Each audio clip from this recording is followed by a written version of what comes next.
Hello everybody, welcome to Nintendo Pop Block here on Boss Rush Network. I'm your host, the enlightened, excited Eddie. Joining me is the one, the only bossman himself, Mr. Corey Derrick. Hello, I'm here. Welcome to the show. Yes, hello, how are you? I'm good. The opposite issue is happening. My daughter is now crying instead of my son, but it's okay. I'm here. It's gonna be a good night though. It is. Everybody, I got to say, if you not have watched the latest Nintendo Expansion Pass, you are missing out. I've been watching it and I've just been enjoying it. It's always good for me personally watching recorded shows and when it goes live to see how the listeners and the community are going to respond to it and reading theirs. We also have ranking Nintendo out with our Game Boy Advance episode, so do go check that out also. I would love to hear what you guys have played on that system. If you own it, what's your favorites, what's your dislikes about it, where would you rank it at on our list? I'm very interested.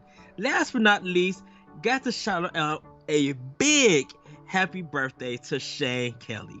He is part of the Boss Rush writing team and also of another Zelda podcast. So Shane, happy birthday to you. You looking young, you looking fresh. I love your Nintendo. He's got some good hair, by the way. He's always had good hair. I'm very jealous because I have to wear a hat now.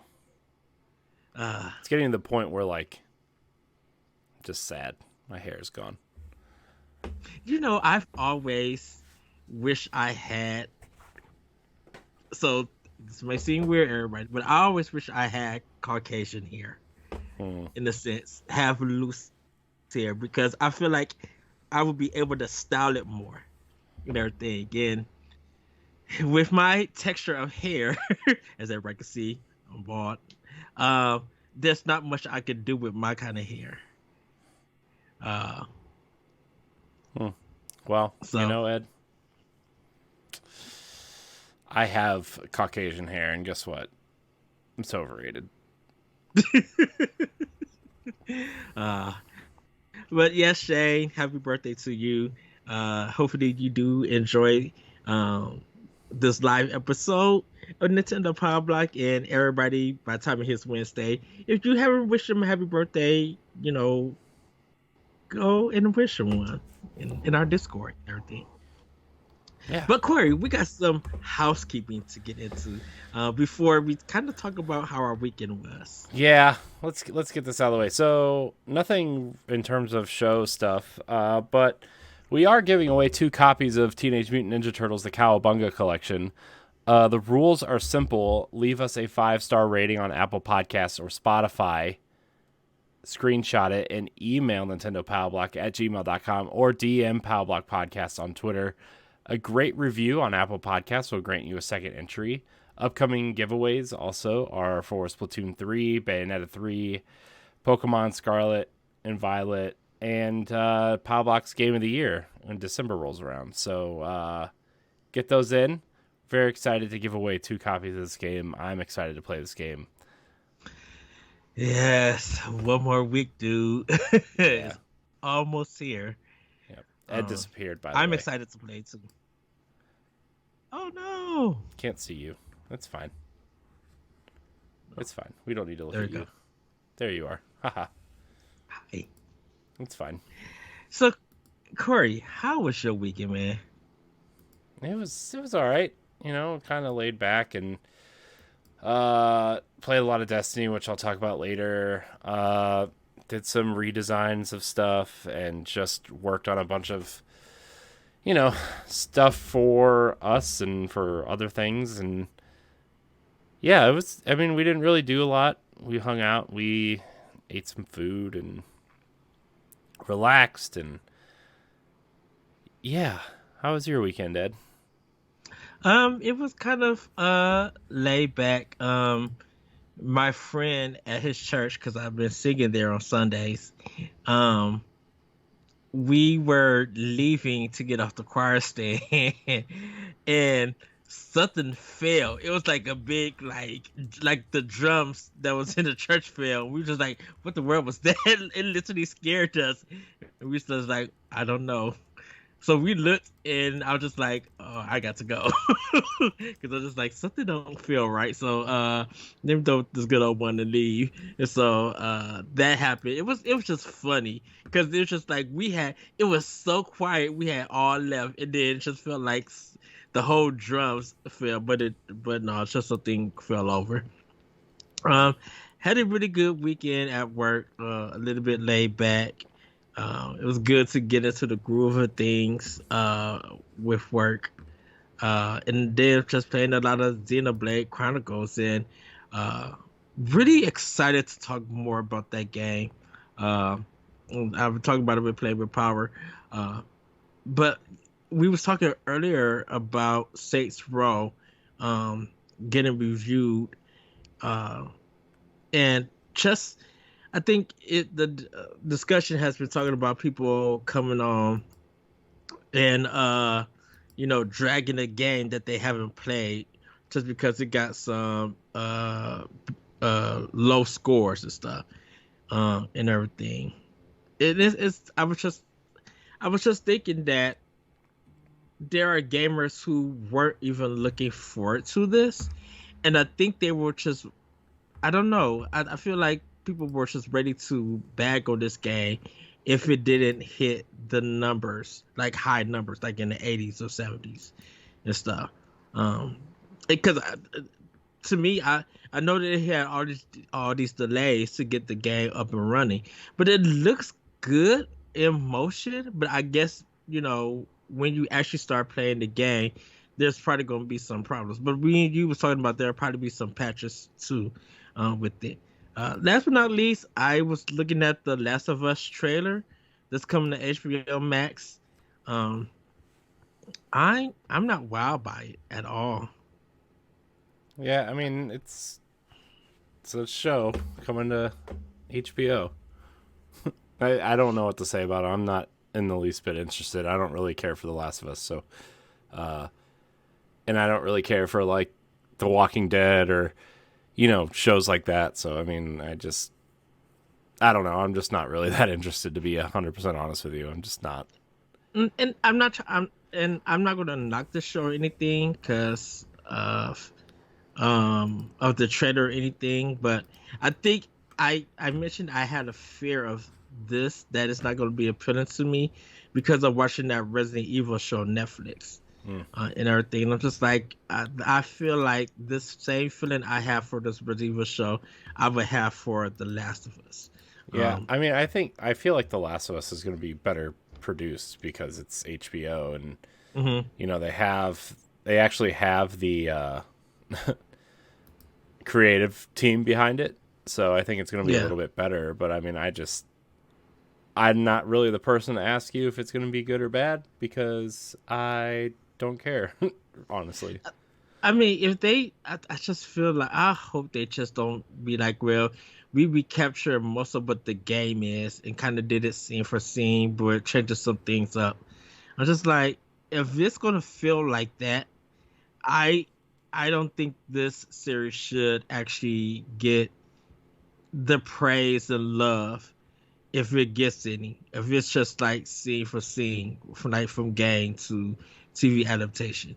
I know I was talking to Nick from Beyond WASD, and I was asking him, or I had made this request. I'm just like, I know you guys talked about the Netflix show, but I kind of want you guys to play Quantum Break and really get into that game, but also watch the TV segments Hmm. and see what you think about it because I love the TV segments in Quantum Break. Um, and I feel like Remedy did a fantastic job with those TV segments. Yeah.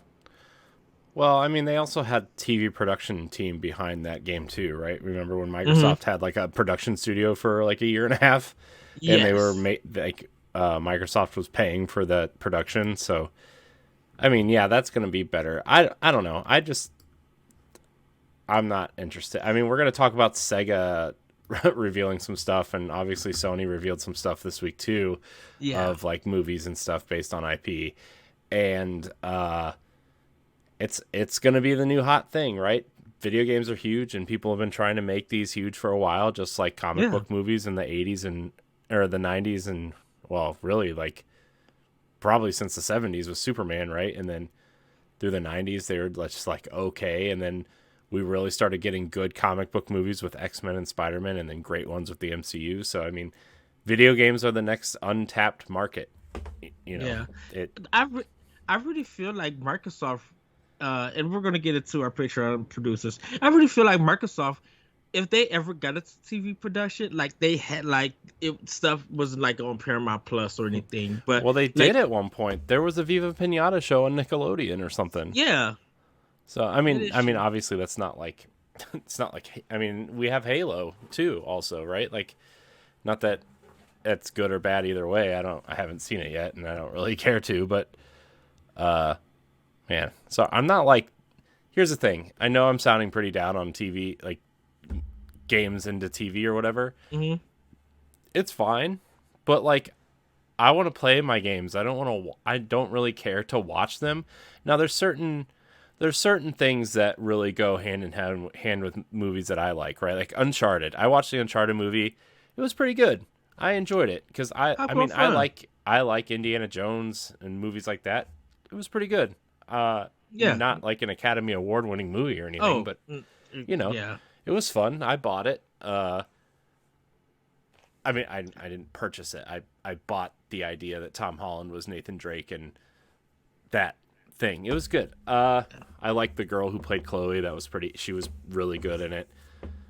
Uh, you know, and I think stuff like that's gonna work. But I mean, like Horizon or God of War or Halo, like I just don't see them working long term. You know, or Where Fallout. You know, like that Amazon's putting like millions of dollars into this Fallout show. You know, and it's like, come on, guys. Like, is it gonna work? Like, I don't know. I don't know. I kind of feel like, and definitely this is Nintendo, that I think they got it right when it comes to TV having or IPs using being turned into a TV or a short or something. Because I love the Pikmin shorts. You know, I love that the Pokemon did the Pokemon movies. Like those are enjoyable to watch. But you know, you got the memorable Super Mario Brothers, and you know, depending on, of course, at the animation of that time was different to what we have now. But like the Super Mario Brothers Super Show was the thing that people was watching. We was watching the real life portions, but we was also watching the animated stuff in cartoons, and it was because it was goofy fun. It was set for kids. But I think like if Nintendo was supposed to take Metroid or anything, or the Link or the Legend of Zelda, or even Splatoon for that for some reason, I think now they would have, of course, they will overlook everything, but they know that we want to make sure that the quality of what we produce is right. Right, but I think like a kid show based around Splatoon is gonna would work 100 times better than this Mario movie that they're making, right? And Hmm. who's to say, right? I'm sitting in I'm sitting in my office like not making movies, you know. So who's to say, right? Who could have predicted that the last like the Sonic movies were as good as they were? I haven't seen Sonic 2 yet, but I hear it's really good. It's really good, yes. Sonic 1 was really good, you know? And it's like, well, who am I to say? I guess Mario might work, but it's just I don't know. I just want to play my games. I'm not the biggest the thing too is like I always have to be doing something like with my hands or like Uh-huh. whatever, and if I'm just sitting there watching TV, like I start bouncing my leg and like getting fidgety and like that's why like the Switch is so nice for me is because like I can watch something and play something at the same time. Uh so yeah, I don't know. I'm not really that into it. I don't need to be the person that gets into everything, you know. I just not into it. Well, everybody, that's just a little taste of how we do Expression Pass because it literally felt like a Expression Pass moment. Uh, But we're gonna get into our Patreon producers. You have anything else, Corey? No, I'm just I've shaved this morning and it feels weird because like it's just a little bit because I need a new thing Shaver. and it just it always gets too short and I always like rub it and I'm like it's too short. Then my face looks fat, but I am fat, so it doesn't matter. Anyways, Patreon, Patreon, I everybody. have nothing to say about that. You can support Nintendo Pal Block and the rest of the Boss Rush Network on Patreon, patreon.com/Boss Rush Network, where you can subscribe monthly at specific tiers and get specific perks, like at the $1 tier where you get early access to Expansion Pass, After Dark, Standard Definition, and the Boss Rush podcast. Or you can subscribe at the $5 tier, which gets you early access plus a Patreon producer credit here on this show. So without further ado, our Patreon producers for this episode of Nintendo Pal Block are Adriel Munger, Celeste Roberts, my wife Sana Dierig, Francisco Santillan, and Rebecca Jewell. I want to thank all of our Patreon producers. I want to thank all of our patrons, and I want to thank all of our free listeners out there. If you don't want to support us financially, it's okay. All of our content remains free. We just ask that you leave us a nice 5-star rating or review on Spotify or Apple Podcasts. Remember, if you do that and send it to us, you get an entry into our giveaway, which I mentioned earlier. So, yeah.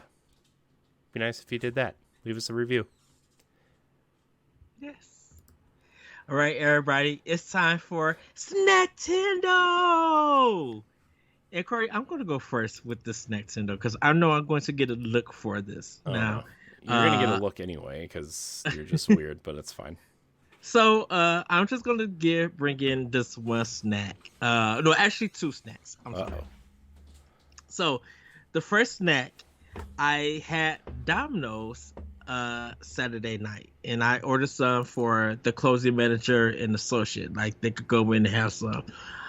And so I got a handmade pan pizza with barbecue sauce, Italian sausage, and pineapple on it. Oh, Ed. Hold on. Now listen. You're just ruining pizza, man. So I wanted to try something different. That's why I did this combo. It's not bad. It was really good. Because for some reason their barbecue sauce sometimes is kind of spicy. And I think this one had honey in it. It was like honey barbecue sauce. So I just used that as like the sauce, and of course they did the cheese and everything. It was easy to go down and eat. The crust was just like so buttery and cheesy, and it was really good. I was experimenting with new styles of pizza, changing things up. So I enjoyed it. I like it. It's not a mainstay or anything, but I just wanted to do something different. My last snack, everybody, I did try the Dream World Coca-Cola that is out. We just got it in our store last Thursday. So I was waiting for the guy to put it in and drink it cold and everything. So I tried it Friday to get a taste of it. So when it's like really cold from the freezer and you start drinking it, it tastes like a green apple Jolly Rancher. But as it gets warm, it starts having a more mango flavor. It changes the warmer that it gets. It's not bad, but I think I like their Starlight better. Of their new kind of, trying different Coke flavors and everything. And I think it's the kind of candy flavor that the Starlight was from Coke. Other than that, I've been drinking cherry Coke too. And Smart Water Clarity. And I had two Mango Monsters this weekend. Look, the Mango Monsters, dude, Pepsi fills those, not Pepsi, Coke fills them up. Is it Coke? I think it's Coke. They fill all of those monsters up for the mango, and it's the first one that's gone out of all of them. Like we can't. I mean, right now we got a sale for them, but man, we cannot keep them in. And every time even when I have leftovers and I restock them, they're gone. And we don't sell the 4 pack neither. We used to sell it, but we don't sell it anymore for the 4 pack. Hmm. So, uh, that's kind of what I just been snacking on. I didn't get to go to the store, which I'll probably do tomorrow. See if there's some new snacks and report the following week Hmm. about snacks. Ooh, excuse me. Okay. Well, I don't really have a lot to talk about this week for Snacktendo. My wife brought. Well, we had sushi for dinner last night, which was pretty Mm. good. It was just it was just grocery store sushi, but that sushi's better than like a lot of the places around here. Okay. So yeah, the Giant Eagle, which is like the regional grocery store chain around here, Uh-huh. has like a marketplace inside of it where you can go and like get salads and dinner boxes and kits and stuff, and they have a sushi kitchen, and it's made fresh daily. So we had that, and I had some spicy shrimp rolls, which were pretty good, This and sounds so good. some crunchy California, which was pretty good. And then she bought these cookies, like these chocolate. They were triple chocolate cookies, and they were just chocolate cookies with like chocolate chips and white chocolate chunks and that kind of stuff in them. So those were pretty good. So that's not as exciting as last week, but you know, Last week's nothing's as last exciting as vacation food. Although Ed, so it's funny because my Disney vacation is in 10 weeks, and yes. so I've been like looking at menus and trying to like plan out what I'm going to eat there because I'm a loser and I do that. You already know that I need the picture of the Earl sandwich of what you're gonna Oh get yeah, because I no, know dude, I'm gonna get like 5. You know, dude, my one of I have like a whole gift card dedicated to that place. really. Well, yeah, I'm gonna get like 10 sandwiches. I don't care. I'm gonna bring them home. By the way, side tangent. Speaking of Earl sandwich, so one time my parents were trying to bring home sandwiches to me because they went and is that an Arby's cup? Mm. Uh, sorry, I got distracted. And like, so the sandwiches come in these. They come like they wrap them in foil and put them in your bag or whatever. Well, they're round and cylindrical, and they kind of look like bombs.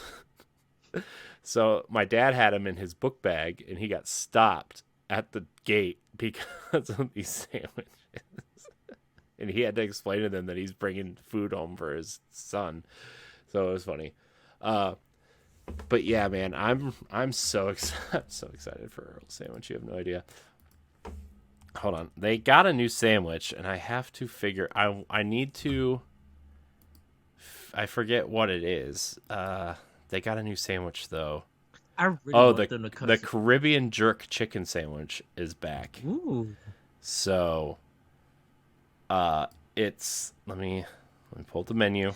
I really want them to come to the Midwest. I Cause mean, there's one in Philadelphia. I think there's one. Hold on, I'll bring up a location in a second. Oh, it's not even on their menu. You didn't even put it on your menu. Anyways, no. I always get the original, which is just roast beef, cheddar, and horseradish sauce. I always get so every time I go there, I get 2 originals. And again, this is spread across like multiple visits while I'm there, so I'm not like extremely fat. Everybody, I always get 2 originals. I get the Applewood BLT. That sounds so good. Can I tell you, Applewood is so good. Like Applewood bacon, it's just so good. Yeah, I get the Chipotle chicken avocado, and I usually get a club. But if the Hawaiian barbecue is gone. I used to get that too. It's gone. I don't know why, but it's gone. But I'm gonna have to try this Caribbean jerk chicken. That looks amazing. It looks like it has some spicy mayonnaise and some grilled chicken and some red and yellow peppers on it. Looks pretty good. Uh, All right, you Ed. know, I expect. I'm finding you in Earl. Where are you? What is the closest one to you? There's none. Okay. There's. Sorry, Ed. Nothing close Yeah. to you. It looks like the closest one to you, Ed, is either Idaho or Pennsylvania. No, if I go to Penny, I am going to go get a Philly cheesesteak. I actually had a Philly cheesesteak in Pennsylvania when I went with my friend. I left that mug and I was just like, "Can we please go get another one before we leave?" And we couldn't, cause man, that the Philly cheesesteaks in actual Philadelphia bomb big, Yeah. Well, bomb. when I went to visit Matt, right? My wife, me and we all went to get real Philly cheesesteaks, and they were like pretty good. Whiz and onions was pretty good. Just saying. Yes. Anyways, sorry, I got distracted by sandwiches. Anyways, I was looking up stuff on vacation. While we're there, it's the last week of the Food and Wine Festival at Epcot. Ooh. So we're going to be eating and walking and probably pooping. So, Are you gonna have some wine? I don't know. I'll probably just eat food. So, You're not gonna like taste it and be like no no no no no no. no, because kids will be with us and, that's all. Okay. Well, everybody, it's time for playing with power. Corey, where have you been playing with power? I mean, I didn't really play a lot this weekend because I was home from vacation, and I consume myself with work when I'm at home. But I did play. I didn't play anything on Switch in particular, but I did play a lot of Destiny this weekend because the new season starts and is being revealed on Tuesday, so the game is being taken offline for maintenance at 10 a.m. The pre-show for the presentation starts at 11. The presentation starts at 12, and then the game goes back online at 1. So the new season starts tomorrow. It's already been leaked a little. Some of the stuff's already been leaked, which is fine. The season's not the big deal. They're doing a big reveal of the next expansion and the Fortnite crossover, which is coming. Where Destiny characters I think will be skins in Fortnite, and the Fortnite skins have already been leaked in Destiny, which the Warlock and the Hunter sets look really cool, but the Titan set looks really dumb. So I can't believe that's the set they chose for the Titan. I'm really disappointed. But also the big news this weekend was we cleared the new raid, and it was the first time I'd ever ran it because I don't have any friends, but we opened a Discord server for Tower Casuals, which is my Destiny podcast, and I raided with the community, and it was really fun. We all raided and got the clear, and it was just a really good time. How long do the raids normally take? Well, so it depends if you've run it before or not. And we had some guides, but there's also a lot of people who didn't. There were some people who hadn't ever done the raid before. So there was 3 of us who hadn't run it before, 2 of us that had kind of run it before, and 1 person who had run it, a few times before. So learning the mechanics and stuff.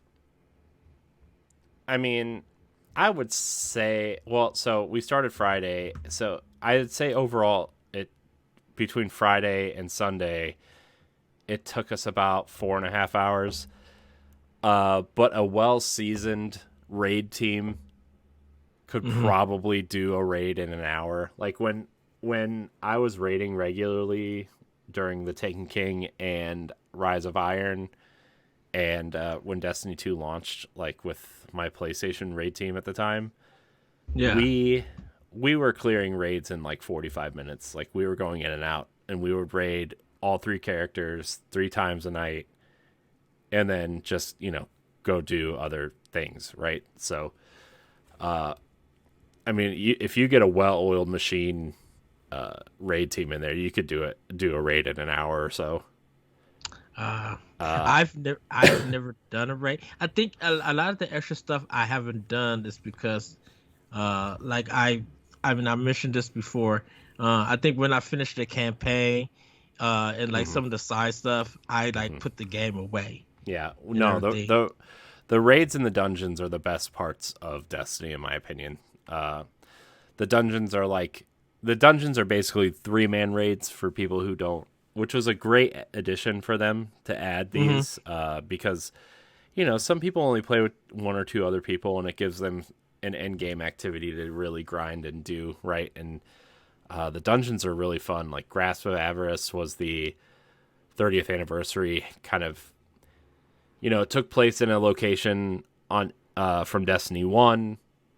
Uh, the loot cave, the infamous loot cave, and you drop down into the loot cave, and you uh went through this whole kind of back end of the Cosmodrome, and like you got Halo weapons and Marathon weapons, and old Bungie games weapons, that kind of Hmm. stuff. Like the energy sword from there's two energy swords from Halo in there, and the myth sword, and just all that kind of stuff, which was fun. And then Prophecy is like one of these crazy designed kind of raids where you kind of go through, and then like there's ribbons that you have to like fly on your sparrow on, and there's these cool encounters, and you have to like do things in the dark and do things in the light, and it's just a really cool, fun experience. The raids in the dungeons are just great experiences, and it kind of sad that not everybody gets to experience them. I think Bungie said only about 20% of the community has ever like completed a raid, which is super. It's higher than it was, but it's super low still. Hmm. I think in Destiny 1 it was like less than 10% had Is ever it because completed a it's raid. is it because it takes too many people, or is it just too Well, it long? requires six Something. people. It requires like a lot of dedication and grinding for certain weapons and masterworking weapons and getting the catalyst for certain exotics and building your character. And it just requires a lot of work, dedication, and a team that is really dedicated to finishing, right? So Hmm. it's for it's just really hard, to get all that together, and which is nice when you have a community that will play, together. And then like you can go into like looking for group to try to do it, but then you don't know the people, and some people are pretty rude if you don't have Hmm. specific things, and Yeah. it's just it's hard. So It has its positive. It has its pros and cons to yeah, it, but in a I mean, sense. if you have a good group to play with, and you're willing to learn and take the time and be patient with people, it's the best. It's the best experience, hands down, in multiplayer gaming. All around, it's so fun. Because it feels like it's more about community and everybody working as a team, Yeah. that team based level. Like that's yes, Well, you that's the you thing. Is are. like the mechanics are designed for everybody to have a role, and you need to do your Mhm. part while everybody's doing their part, and that way, like all the mechanics kind of work together to take you into like a damage phase of the boss, and then you have to, well, after you get through this mechanic, like so the newest raid, Valve the Disciple, the final boss is Rolk, who is this in the grand story of Destiny. He's a disciple, and he's like best the best person of his race, right? And he's Mhm. dedicated his life to the Witness, which is the big bad coming up. So, uh, so when you get into the room, the boss room, first of all, you have to get up to the boss room through this jumping puzzle, which is really annoying and difficult because jumping in first-person games is just dumb.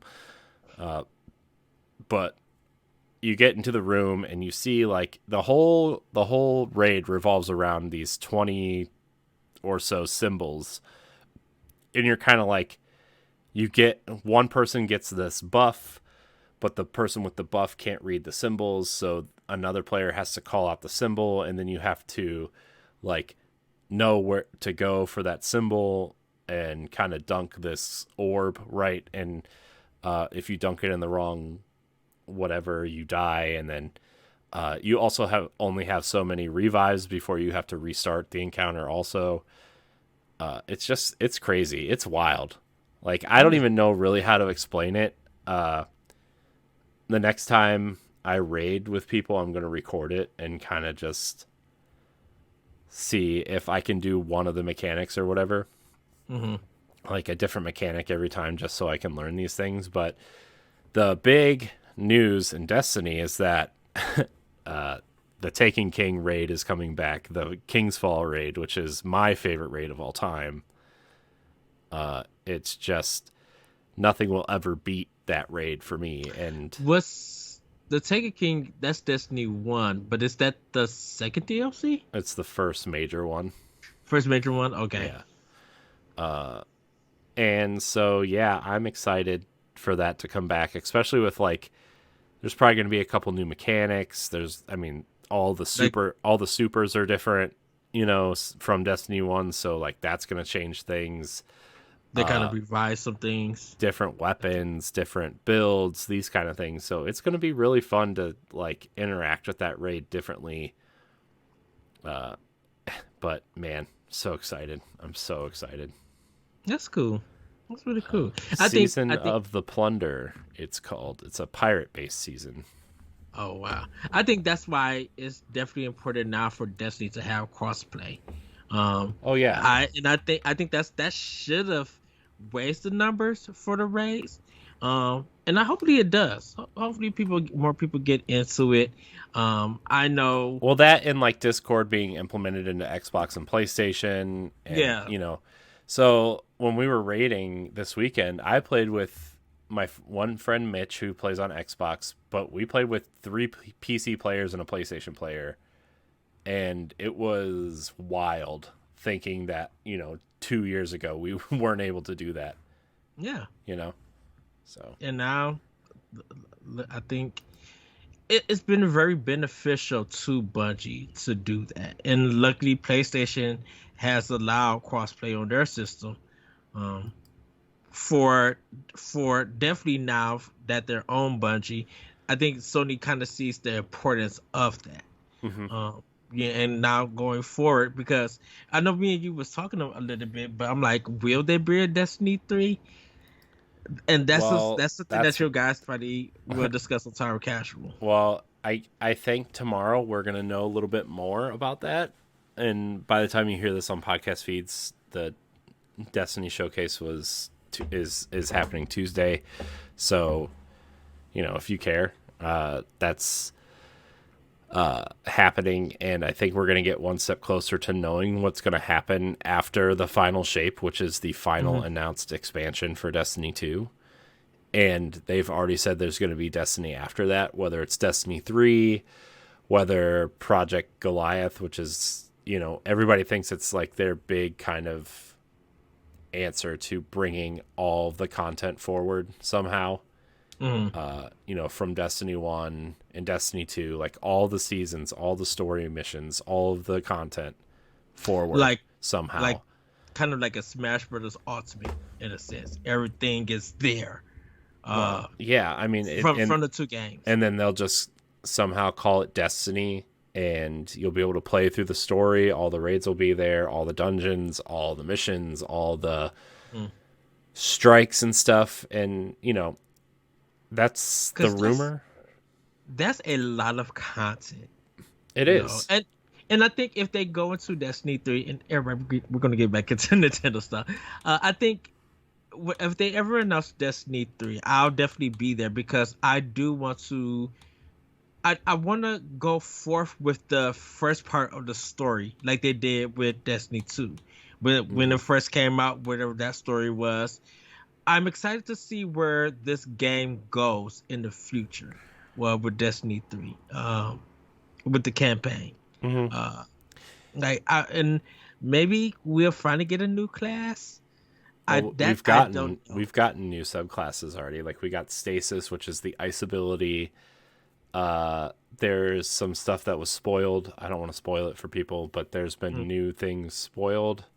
And so I just we're not going to get another class, right? Like Hunter, Warlock, Titan, but I think you're going to see a lot of evolution in subclasses, Mm-hmm. light and darkness powers, the way weapons and armor interact with these classes is already a thing. The way they've changed how they work with aspects and really diving deep in customization for these classes is just, it's wild now. It's so much different than when Destiny 2 started. It's so funny when you say light and darkness. Metro Prime 2 echoes always come to mind when people say light and dark in first person shooters, because of how that mechanic works and everything.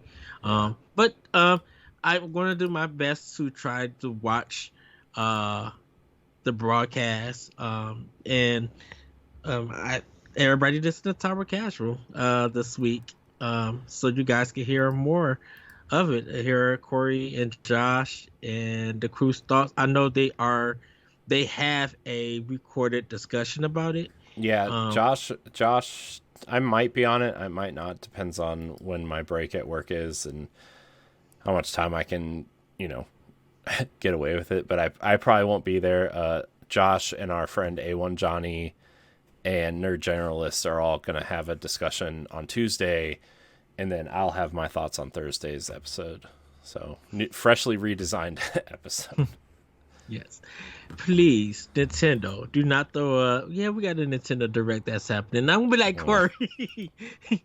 I would literally be like, Corey, when you get home to Wednesday, we have to record.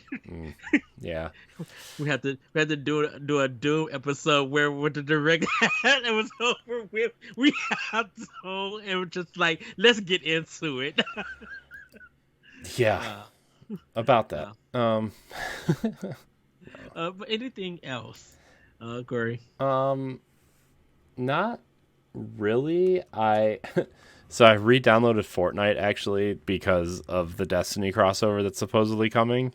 And I played like one round of it, and I'm like, I wish I liked this game. I like what the game does, and I will buy the Destiny stuff in it if it happens. But it's such a foreign concept to me, this game. And not that it's like a bad game or anything, because I don't think Fortnite's bad at all. I actually think it's pretty cool.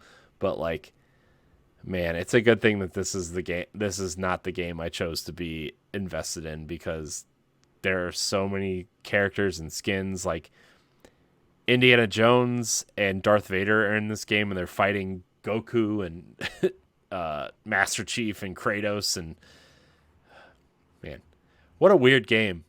You can go in, wield a lightsaber with Master Chief, murder Kratos on your Nintendo Switch. Just think about that for a second. It's just wild. Yeah, everybody said it's the new Smash Brothers Ultimate. It is. I mean, it is. It's like, in a way, it's just like what, okay, Smash is full of classic Nintendo characters that we all love, but like Fortnite is literally everything else at this point. It's crazy. It's so crazy. Yeah. Well, everybody, I have been playing more Xenoblade Chronicles 3, and the story that I realized that I think I got 2 more chapters on it. Find out how many chapters that it was.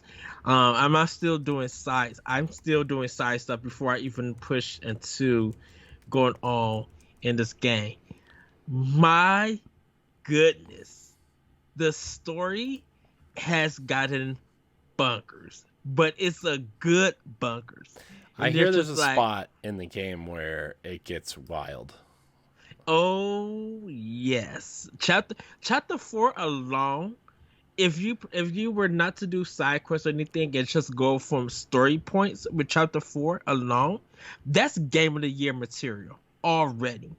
And it's just like, oh, I can't believe what they did and what they showcased. Like, they have a gallery in the game where you could go watch the cutscenes and everything. And if you just go back and you watch them, you will be like, this is insane, but this is so good and well done. And I literally feel like after watching this, oh, Breath of the Wild 2 are going to have a cinematic story. I mean, yes, it's still going to be open world and everything, but they have to have some story beats in this game, because I think Anuma and the team, whatever they're going to try to tell, with the help of Monolith Soft, but definitely for Xenoblade Chronicles 3, I could see Breath of the Wild 2 going beyond our expectations with this. Of course, we could go out and find the story and everything, but I think if the story is going to be like a big focal point for Breath of the Wild 2, people who have played Xenoblade Chronicles 3 are definitely going to watch it. Definitely going to go look for it. Because, man, Breath of the Wild 2, I hope it has some fight scenes like they have in Xenoblade Chronicles 3. Because it is jaw-dropping amazing. And it's really hard to describe without spoiling anything, but people are just like, man, chapter this, and a lot of people just like, I cannot play more of this game because all of these side quests that come on, because the side quests, they do help with you as a character, but it also helps you get stronger to get through most of the game and everything, and it actually explains a lot of the characters that you're going to meet, and that's going to help you to fight. They really did nice with the side missions. They are important to the story too. So Xenoblade Chronicles 3, it literally is up there for game of the year now for me. Now I gotta see how Splatoon 3 and Bayonetta 3 does, but it knocked Kirby down to second position for Game of the Year nomination for me, with that taking the top spot. Haven't played Elden Ring.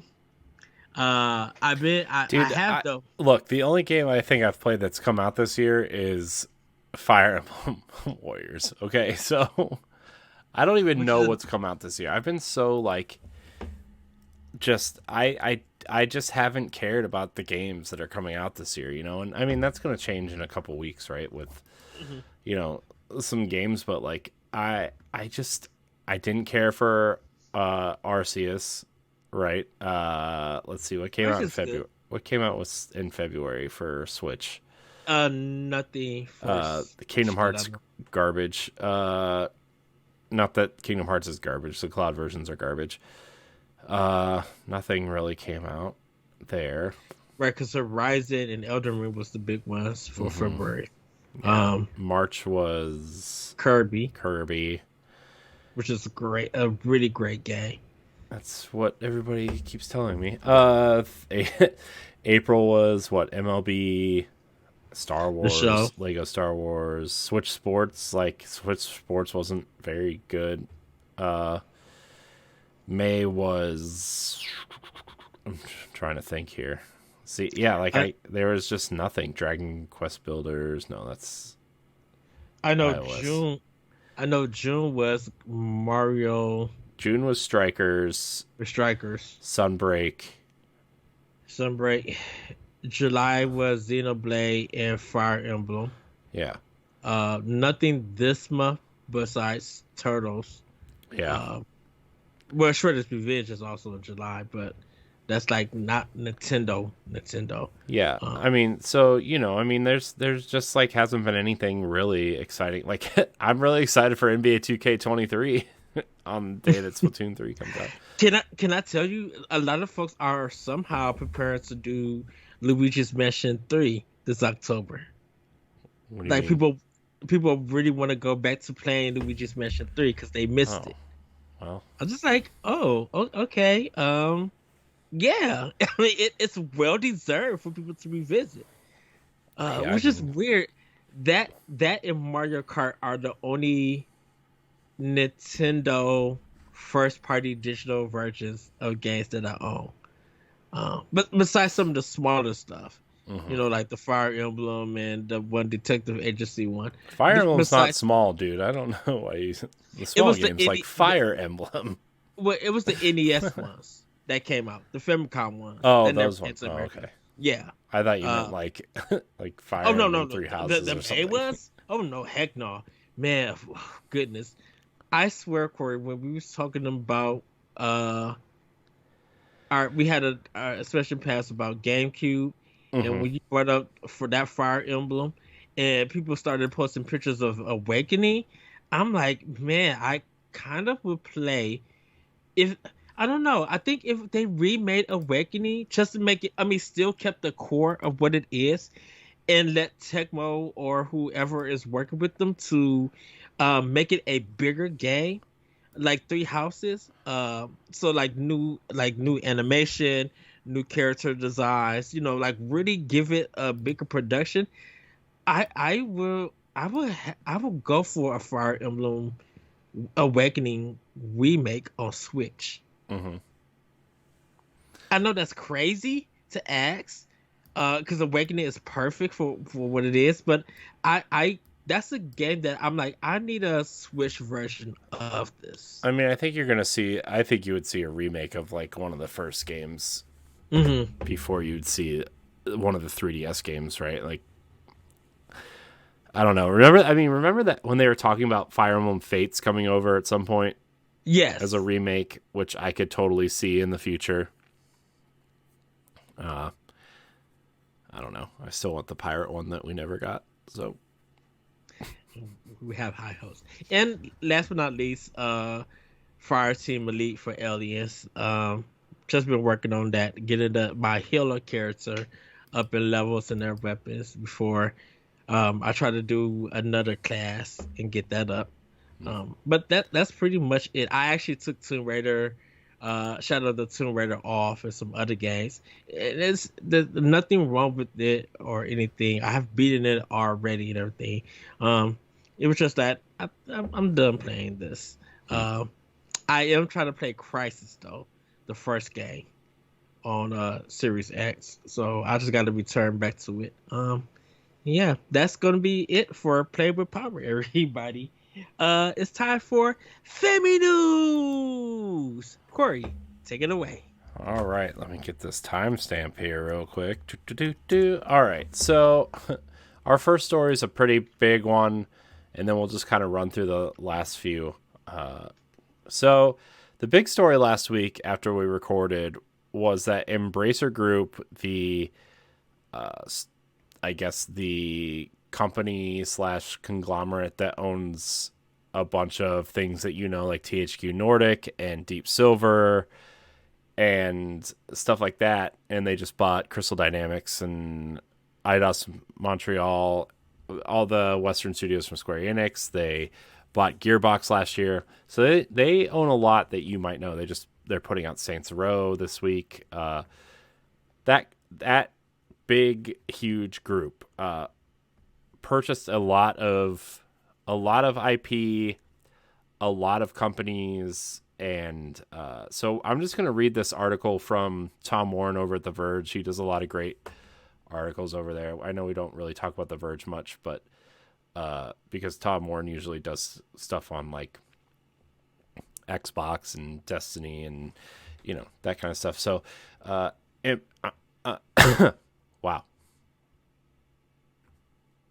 It's okay, everybody. Promise. Embracer Group has embarked on an acquisition spree today that includes limited run games, Tripwire Interactive, and IP rights to The Lord of the Rings and The Hobbit. There are 5 acquisitions in total today, alongside a 6th undisclosed deal for a company in the PC and console gaming space.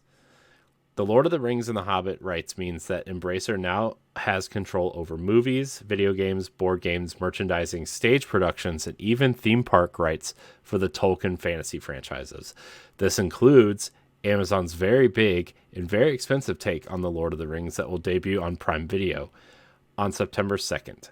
Embracer notes that it could even explore additional movies based on iconic characters such as Gandalf, Aragorn, Gollum, Galadriel. Galadriel. Sorry, Galadriel. I'm not a Lord of the Rings person. I don't care. So if I mispronounce any of these names, you are going to have to forgive me. Eowyn and other characters from the literary works of J.R.R. Tolkien. Embracer is a huge publishing group that recently acquired big names like Tomb Raider, Deus Ex, and Thief, and already operates more than 100 studios, including Borderlands developer Gearbox, Saber Interactive, and THQ Nordic. Saudi Arabia recently bought a $1 billion stake in Embracer, around 8% of the company's shares. Oh, that's concerning in a lot of different ways, but we're not going to talk about that here today. Embracer's edition of limited run games opens the door to more physical games across its studios and games, as limited run is well known for collector's editions, and it often enables smaller developers to be able to create physical copies of their games. Tripwire is known for Killing Floor, Maneater, and Rising Storm. The huge publishing group also announced today that the acquisition of home karaoke system Singtrix and Teardown developer Tuxedo Labs. Embracer has been quietly building its giant publishing group, and it also owns comics and entertainment brand Dark Horse. Quote, I am pleased to welcome an amazing group of entrepreneur-led companies to the Embracer family and to extend our portfolio with some truly remarkable IPs and franchises, including Lord of the Rings, says Embracer's co-founder and CEO Lars Wingefors in a statement. Quote, it is encouraging that our group has become a natural and preferred buyer of creative, growing, and profitable companies within gaming and entertainment. The 5 acquisitions announced today are around $577 million in total upfront costs, and there's even a 6th secret purchase that Embracer isn't disclosing yet. Embracer has entered into an agreement to acquire another company within PC and console gaming that, for commercial reasons, is not disclosed today, explains the financial filing. The purchase price for this undisclosed acquisition is in the range of being among either the third or fourth largest of the transactions. So definitely not epic. Embracer's buying spree comes months after its deal to acquire Square Enix's 3 major Western game studios and amid huge acquisitions in the game industry. Sony acquired Destiny developer Bungie for $3.6 billion, and Take-Two spent $12.7 billion on Farmville maker Zynga. Microsoft is also in the process of its giant Activision Blizzard acquisition for $68.7 billion. Which Saudi Arabia approved for Microsoft by an Activision. Yeah. So there's a lot to unpack here. Embracer is growing and growing and growing. They did say that they have lost a ton of money during the last quarter or year or something. They've lost a ton of money because they're not outputting anything. They're just acquiring and acquiring and acquiring. I think a lot of people see this as very concerning. You know, I mean, I think everybody just is concerned that everybody is buying everything right now, right? Mm-hmm. Embracer Group has kind of just come out of nowhere really in the last couple years and has just acquired so much, you know, and I think some people think it's concerning.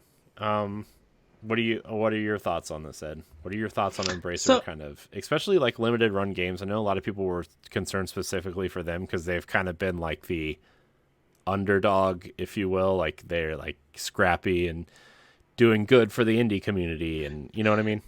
So the limited run games one, I really thought this was a joke, first of all. Because I'm just like, why would they like really limited run? Like, and then when everything came to fruition that it was happening, I'm like, oh, that's interesting. and it kind of turned everything around about limited run because yes, they do offer these physical games for small indies, but they take forever to produce and get out to people. It is way after a game is out, and sometimes you're going to be waiting a year or even a year and a half to get that game that was originally offered and everything. So you don't. I'm not saying that you won't get day and date stuff, but you don't really get a game into almost a year after that original digital version has came out.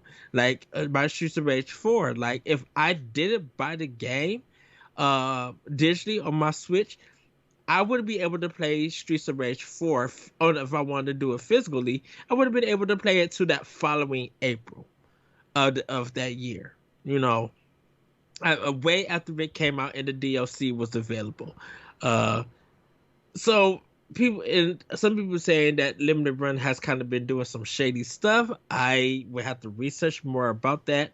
um but this is good if this helps limited run to be able to produce more copies of games and get them out on in a respectable reasonable time. That's great. um as for like, yes, they're spending all of this money, but the biggest one to me is still Crystal Dynamics. Everything else just feels so small and Well, I think unknown. Lord of the Rings is the biggest thing. I'm talking about in a gaming sense, like a gaming company. Um, that I know of. The Lord of the Rings one was very weird because I was wondering, like, how do they pay that money to JRR Well, Tolkien? I think I mean I th- they so let me find this story. I uh who did Embracer buy? Because that's what I'm wondering. I'm just like, they don't own none of the literary works. They own everything that surrounds it. Like you said, TV, movie, merchandise. They own all of those rights to license out. Yeah.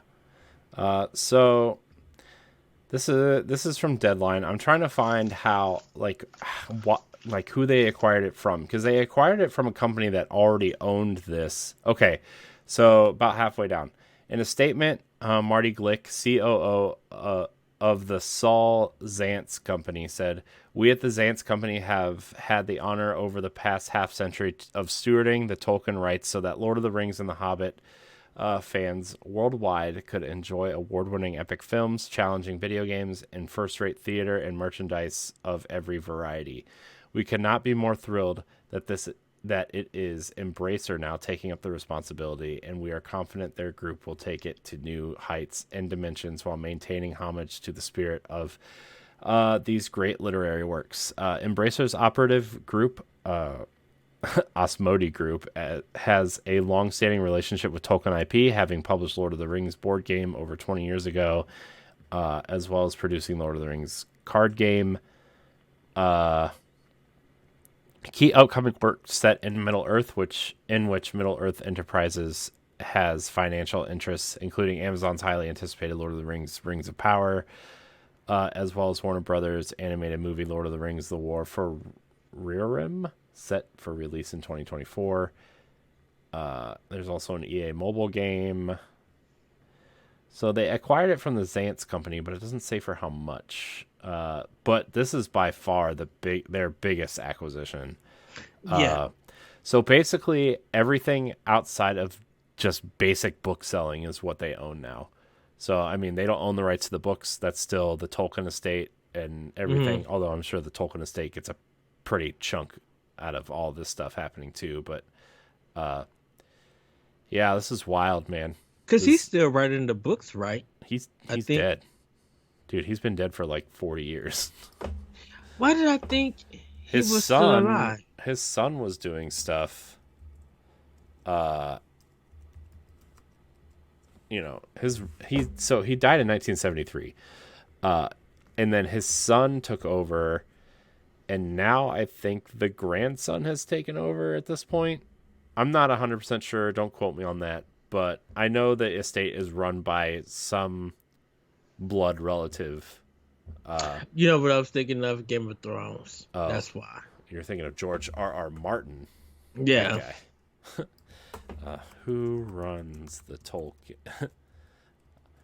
If you were to, out of the 500 things we were going to talk about tonight, Lord of the Rings was not one of them that we were going to talk about. Right. So the Because Tolkien I think estate. Sorry, who is the head of the Tolkien estate? Current executors of the estate include uh, uh, Bailey Tolkien and Christopher's nephew, Michael George Tolkien. So I think these are the grandkids run the Tolkien estate. It seems like. okay. So yeah, I really don't know what to think about all this, Ed. I mean, I know that acquisitions are big right now, and I know everybody on Twitter just had an instant negative reaction. It just feels like the Embracer Group is like acquiring all this stuff and doesn't really know what to do with all of it. You know what I mean? Like I mean, Saints Row was kind of like a good first step, but it seems like that game is not great, and they've been putting out a lot of like single and double A re-releases, which have all been pretty Mm-hmm. good, right? Like the Darksiders stuff, which is a franchise I love, Darksiders. They put out Kingdoms of Amalur: Re-Reckoning, Red Saber Inter- Faction, all the Saints Row remasters. so that Star Wars game, they announced that Saber Interactive is going to be doing it now. Yeah, they own Aspire and Saber, which good on Saber, I suppose, for taking up that. So I don't know, Yeah. man. They own a lot. They kind of I think they said they have 12 different verticals under the Embracer Group that do separate things. Mm-hmm. So So, I don't know, I, man. I, It's a I lot. think I think I know people just like well it may be a monopoly, but I'm like with the Embracer Group, I think for most of them it's like smarter independent businesses like Crystal Dynamics and um goodness what was the THQ in a sense. Like those are two are on a different level because they've been in the games industry for years, and it feels like everything else is kind of like a little bit smaller. Like Tripwire, we don't really talk about Tripwire in a sense, you know. I don't Um, even know who Tripwire is. but Man Eater is the one that is Oh, with right. shark. Okay, you're right. I do know who. I'm Yeah, sorry. I was just like, but I get Corey. I know what you mean by saying that. A lot of people wouldn't know who they are because they don't play. A lot of people don't play or their games, or they're still like in this PC indie space. That they haven't like been here from years. Like THQ has been, and Crystal Dynamics has been. They've been in the video game industry for years. Then Tripwire hasn't really been like that. So I understand what Embracer Group is doing, getting these smarter companies, still, paying a good penny and everything, because they know they're gonna reap the rewards if these games are good and people buy them, as and everything. Like we'll see how the sales of Saints Row does. We'll see how uh that Star Wars game when it finally come out. We'll see how merchandising and everything, the price points when it comes out, how people will support that. Because a lot of people who are into Lord of the Rings already don't even know who their Embracer Group is, in fact. And so I think they'll probably just be like, they got the rights. Okay, I'm not thinking about the rights. I'm thinking of this cool statue that they just put out. Let me acquire that. yeah. You know, um, Um. So I go here, ahead. so I'm just gonna read. I'm just gonna read some of the games that Embracer Group owns right now. Okay. Just some of the big ones. Nintendo Life has a great breakdown, and so does Push Square has a great breakdown of what video game series they own now. Yeah. So, Lord of the Rings and the Hobbit, The Ascent, uh, Satisfactory, which is a pretty popular PC game, the Gianna Sisters, Destroy All Humans, Deep Rock Galactic, Flat Out, Wreckfest, Kingdom Come Deliverance, Risen, Elix, MotoGP, Darksiders, Remnant from the Ashes. Sorry, everybody. Slip. Duke Nukem, SnowRunner, Zen Pinball, Maneater, the Metro series, Trek to Yomi, which is an indie game that just kind of came out, I think.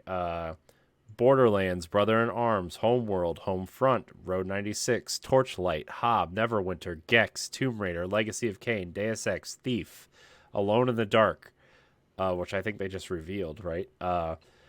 This is the Police, which is that strategy game that Jesse liked a long time ago. Saints Row, Dead Island, De Blob, Red Faction, Time Splitters, MX versus ATV, Valheim. So those are the IP that they own in terms of video games. There's some pretty big IP in there. Are they the biggest IP? No, I mean I think Tomb Raider, Deus Ex, and Borderlands are probably their biggest IP. Besides, obviously besides Lord of the Rings, but like in terms of when people think of video games, those are probably their biggest ones. Thinking of Dark Horse Comics, like they own 300, Aeon Flux, Aliens, Colonial Marines, Alien vs. Predator, Avatar: The Last Airbender, Buffy the Vampire Slayer, Conan, Critical Role, Hellboy. They own the comic rights to Indiana Jones, James Bond, Tarzan, Sin City, Serenity. So I mean, the Terminator, Time Cop, Umbrella Academy, Xena Warrior Princess, The Mask. So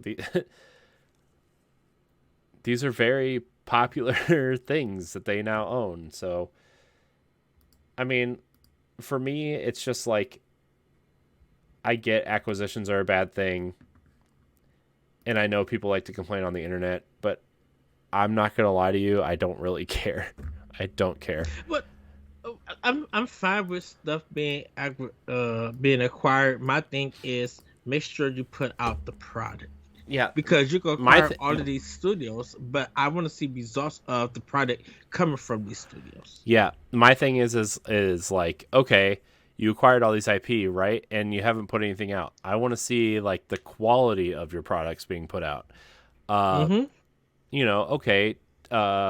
Tiny Tina's Wonderlands was kind of their first kind of. I know that was already in development when it was acquired, but their name's on it, right? So that game got great reviews. I don't know how well it sold, but it got great reviews. Saints Row is really the first product of theirs, right? That is a AAA, full-blown, big-budget game, and people are not enjoying it. People are, according to the internet, people aren't enjoying it. Now, I haven't played it yet. I'm actually really looking forward to playing it at some point. But as of right now, people aren't enjoying it, and that's worrisome for stuff that I do like Tomb Raider. Not that Crystal Dynamics and Eidos Montreal are going to do bad jobs on these games, because we know the quality of their work, but like, yes, if Embracer Group doesn't know how to manage their studios and they try to force them to put out an unfinished product, then yeah, I'm worried. So we'll see. I mean, we have years before we really know what's going to happen with all these IP, right? Years. But do they own? They don't own Techland, right? No. Okay. No. Techland's independent, I think, still. Because I was looking at Dying Light 2, and I'm just like, man, was it? No, but they own Dead Island, which is coming out, which Techland did the first Dead Island. But I'm assuming someone else is doing the second one. Yeah, it's Dam Buster, which is the studio that finished Homefront: The Revolution. Okay. Which some reason I bought for $3 like 6 months ago on a sale, and I never played it because it's Homefront: The Revolution, and I just was like, well, $3, why not? Exactly. Here's some free money. So yeah, I said it with Microsoft. I definitely said it a lot with Microsoft. You acquire all of these companies, I want to see the product that comes out for it. And I understand delays are going to happen. I understand that you want your game to be polished and, put out and marketed well. but it has to, I mean, it really has to matter because you got to make return on that investment and everything. And I know it's easier for Microsoft to have it because they got Game Pass, but like with the Embracer Group, it's just like you guys are investing in all of these companies that you bought. You guys are expecting that these companies put out product that they're going to make money off of and everything. Yeah. So Especially the way that budget is going to be handled for like Series X and PS5 games. Um, it may get to a point where Embracer has to look at Nintendo and be like, we need to get some of your game, some whether it's a new IP or it's a small idea, whatever we need to do. If we get our game on Nintendo Switch and this can make us some money back, we want you guys to do it. well, it's not even about that. It's just these games need to start coming out, and they need to be. They just need to be, you know, quality. And I don't care if it's an indie game, if it's a AAA game, if it's somewhere in between. They just need to start. They own IP people love. People love Saints Row. How many people are so disappointed that Saints Row is not good?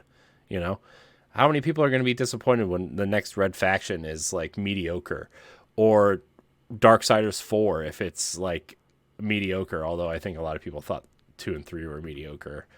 I disagree. I do too. I I unapologetically love Darksiders the way that I think I unapologetically like Outriders. Uh, which, by the way, Outriders, awesome. But, anyways, I don't really have anything else to say about the acquisition. I hope they know what they're doing, is really all I can say, because as of right Same. now, it's questionable at Same. best. I mean, thank you for this news story. I'm like, for helping these little small businesses out, but yeah, Yeah. That's the thing, is just like they bought these companies, like these smaller companies, and I know we need to move on. I know there's yeah, we're kind of running in circles right now, but like I don't think Limited Run really needed help. And I mean, if they get bigger budgets to do bigger things for these smaller titles, that's great. But I think that Limited Run was fine the way they were. But also, if someone came in here and offered me, $30 million for Boss Rush, I'd probably sell it to them. We'd split it 6-7 ways and be done with it for the leaders and stuff. So whatever. But that's I don't know. I'm just kind of being. we're Here's excited the to thing. At the end of the day, as long as the next Tomb Raider game is good, as long as the next Darksiders game is good, and things that I care about are quality, then I'm okay with it. Is it yeah, worrisome that everybody's acquiring everything? Sure it is. But Microsoft's out there going to go acquire somebody else. Sony's out there acquiring more studios. Everybody's acquiring somebody. I don't know if Embracer is as worrisome as someone like Tencent or the Saudi mhm. government, uh, but we'll see. I don't and even know and where it, the Embracer Group is based out of. Where are they even and based out of? and I would say Nintendo has been, yes, they have been acquiring business also, but they have been smart about what they've been doing, uh, and with it, and not, and you Sweden. know, Okay. I can't wait to see. Yeah, I just can't wait to see what comes out for them, and I'm gonna leave it at that. So, hmm Corey, you ready to move on to the next story? Yeah. Embracer Group is based out of Sweden, so I don't know what that means, but anyways. I mean, I know Sweden's a country, but I just don't know if that has any ramifications the way something like a big company from China coming in and steamrolling everybody, or Right. the Saudi government buying parts of companies. Although I guess it is worth mentioning that the Saudi government does own 5% of Nintendo as well. So anyways, enough sadness. New Pokemon revealed for Scarlet and Violet at World Championships, Ed. New Ooh. Pokemon. Your face is covering my timestamps. Ah. Move your face. Shh, shh, shh, shh. All right. So, new Pokemon were showed off at the 2022 World Championships for Scarlet and Violet. This story originally came from Cerebi.net, but I'm reading the Nintendo Life story because the Cerebi font was way too small. At the closing ceremony of the 2022 Pokemon World Championships, the Pokemon Company president Sunikazu Ishihara shared a brand new competitive play video for the upcoming Scarlet and Violet video games. So I think this is the trading card game, right? The World Championships for the trading card game, or is it just for the game itself? This included the reveal of the new Pokemon Cyclizar. It's a dragon / normal type and comes with the move Shed Tail, where it can create a substitute, then swap places with a party Pokemon in waiting. The same trailer also showed off some new items, including a mirror herb and loaded dice, as well as another new move, Terra Blast. So there's a trailer. Cerebi.net tweeted out an image of the new Pokemon. It looks like a motorcycle, which is interesting. Looks like you can ride it, turns into a motorcycle kind of bike thing. Looks cool. It's a cool looking design. Yeah. So yeah, that's cool. New Pokemon. Who knew new Pokemon were coming to the new iterations of Pokemon? Oh no. So thoughts, Ed? Thoughts on that? That's cool that they announced it. Looks like a cool character. I'll definitely be trying to capture him, and see what it's all about. That's it. Not too much. Yeah. I will be picking up Violet at some point, and yeah, that's kind of all I have to say about that as well. Yeah, I'll be giving the double back. Xenoblade Chronicles 3, Ed, is July's best-selling Switch game in the NPD results. Yes. NPD Group has published its sales figures for July in North America, and to no one's surprise, the Switch has had another successful month. The console is once again the top-selling hardware in terms of units sold, and while spending is down compared to July 2021 by 10%, sales are beginning to return to 2020 levels. The best-selling game of the Switch in July is Monolith Soft's Xenoblade Chronicles 3, despite only releasing on the 29th of the month. The gigantic JRPG made a real splash at the end of July, and we dubbed it, quote, a masterpiece in our review. This is Nintendo Life. Nintendo Switch Sports has seen a bit of a drop, while Animal Crossing New Horizons has jumped up a few spots. And in terms of new releases, both Live Alive and Digimon Survive also placed in the month's top 10 Switch games. I'm surprised Digimon's on there because they had a hard time getting the physical releases out there. I don't even know if the physical ones are out for Switch. They are, because NPD only reports physical sales. I don't know if that's for third party or not. I guess I don't know that answer for sure. Right, because like for Digimon, they were able to get the PlayStation and Xbox version out, but none of the retail stores had it, unless they sent a small limited quantity, and then they actually got more stock in, or they actually fixed their production. But yeah, when that game came out, you couldn't even order it on Best Buy for a Switch, or Target, or like no one just had it unless I guess you pre-ordered it at GameStop. I mean, I've seen some physical copies that people have posted, but everybody was asking, where did you get it? They were just like, I pre-ordered the game. They were just like, something happened with the Switch production where stores couldn't get it. So that one is very iffy with me. Yeah. So I don't know. Maybe that's just Nintendo specifically. Maybe third-party games report digital sales. I'm not 100% sure. Mm-hmm. So in terms of top 10 video games, in terms of dollar sales, Nintendo only had 2 titles on the list. Elden Ring at number 1, Call of Duty Vanguard number 2, Madden NFL 22 at number 3, which is surprising. Pokemon Brilliant Diamond and Shining Pearl hit number 4. Lego Star Wars The Skywalker Saga at number 5. Battlefield 2042 at number 6. FIFA 22 at number 7. Far Cry 6 at number 8. Pokemon Legends Arceus at number 9. And Horizon Forbidden West at number 10. Yeah, because a lot of people are going back to buy that game since they missed it during Elden Ring. Digital sales were not included in the 2 Nintendo titles. So here we go. This chart actually answers our question. In terms of dollar sales on Nintendo platforms, Xenoblade Chronicles 3 at number 1, Mario Kart 8 at number 2, Kirby and the Forgotten Land at number 3, Smash Bros. Ultimate at number 4, Animal Crossing New Horizons at number 5, Pokemon Legends Arceus at number 6, Nintendo Switch Sports at number 7, Live Alive at number 8, Digimon Survive at number 9, and Mario Party Superstars at number 10. So they have a little asterisk here that says sales numbers, digital sales numbers not included.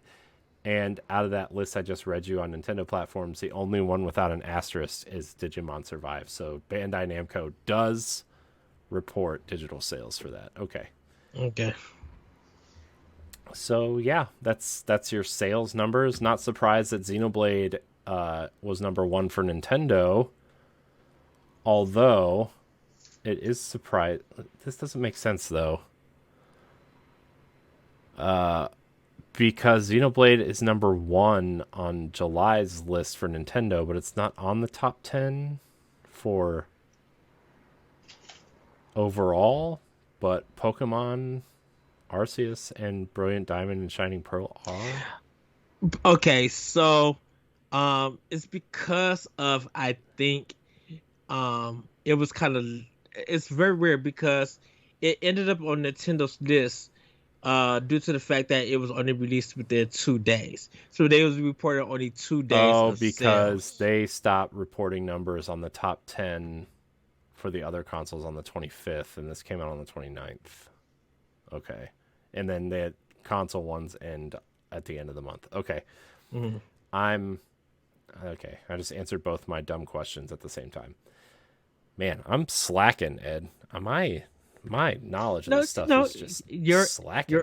You are educating us. I'm educating myself by retiring right now. Okay.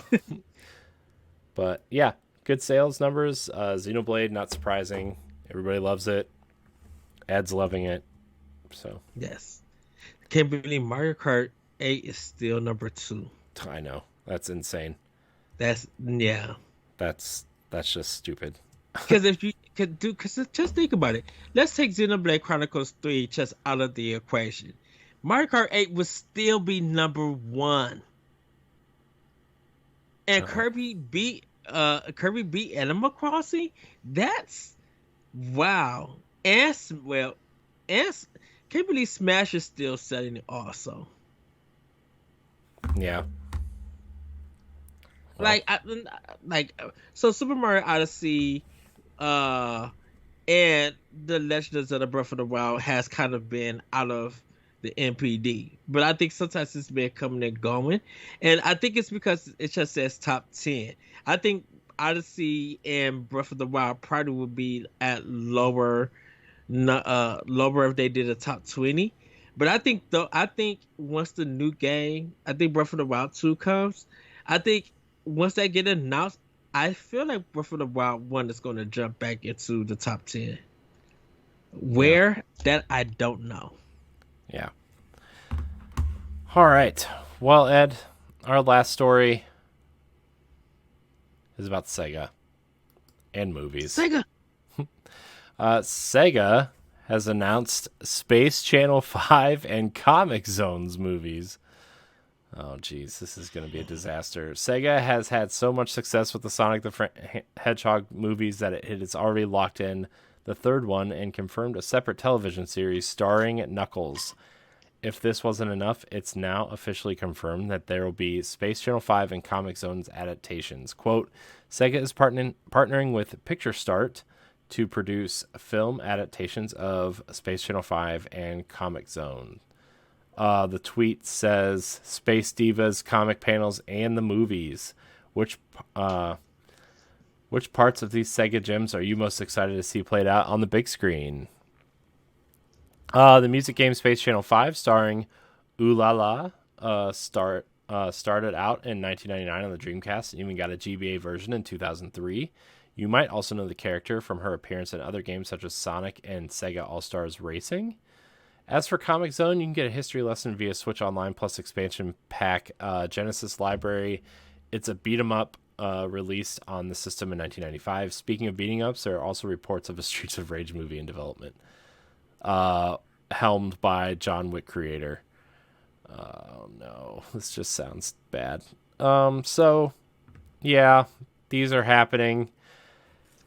Good on you, I guess. I mean, we already talked about movies at the top of the show, but Yeah. man, this is just So, just quickly, and then we'll move on. I think Space Channel 5 is getting a re-release. I think it'll be on everything. If not, the possibility of Dreamcast coming to Switch will happen, and this will be one of the first games before the movie comes out. I think Comic Zone, yes, they'll be saying, of course, you can play it on Genesis, Special Pass. But I think Sega and .mu is doing a remake of Comic Zone. well. Didn't they already remake it for Xbox? Because I think it's backwards compatible. No, There's an Comic Zone's there's an Xbox something. for Comic Zone. Yes, there's an Xbox Live Arcade version of Comic Zone. There cannot be. Did they No, ever there do is. one? I think I own it for some reason. Hold on. I think it was the Games with Gold actually at some point. Hold on. It's on Xbox. I know it is. Comics Zone Xbox. See, Sega Genesis. Yep. Nintendo Buy Switch, Comic Game Zone on Boy. Xbox. It's $4.99. For But Xbox. it's the old one, right? Yeah, I mean it's the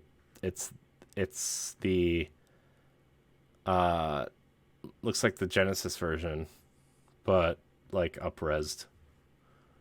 Okay, I'm talking about almost like a re.